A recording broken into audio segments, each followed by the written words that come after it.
దీనికి ఒక చిన్న కథ ఉందండి. ఆ కథ చెప్పేస్తే యాక్చువల్లీ నాకు ఒక పెద్ద పని అయిపోతుంది. నాన్నగారు బ్యానర్ మళ్ళీ ఎస్ఎస్ క్రియేషన్స్ అనే బ్యానరు ఇంకో సినిమా తీయాలి, ఇంకో మంచి సినిమా తీయాలని ఎక్కడో మనసులో ఉండింది. అండ్ దానికోసం అందువల్లే యాక్చువల్లీ డెకాయిట్ స్టార్ట్ చేశాను. ఈ లోగోలో చిన్న చిన్న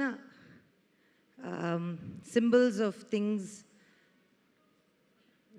నాకు ఎంత ఇంపార్టెంటో అనేవి ఉన్నాయండి.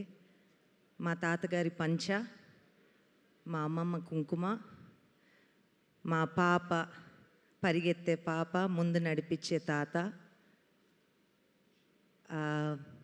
దాని వెనక మ్యూజిక్ గాయం నుంచి మా నాన్నగారు చేయించుకున్న మ్యూజిక్, ఇవన్నీ కూడగట్టి ఒక 15 సెకండ్స్లో మా కథ ఎలా చెప్పుకోవాలో అనుకున్నాను.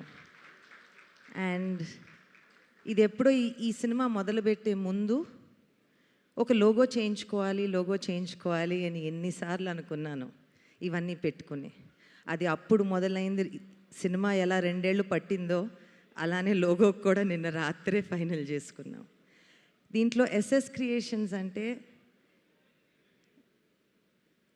ఒక వైలెంట్ ఎస్సు, ఒక సైలెంట్ ఎస్సు అని మొన్న ఎవరో జోక్ వేశారు. నేను వైలెంట్ అంట. సో ఈ సినిమాకి సైలెంట్గా ప్రొడ్యూస్ చేసి బ్యాక్ బోన్గా నిలిచిన మా అన్నయ్యని రమ్మంటున్నానండి, సుమంత్ గారు. Sumanth is the silent producer of this film. Yes, here we welcome our silent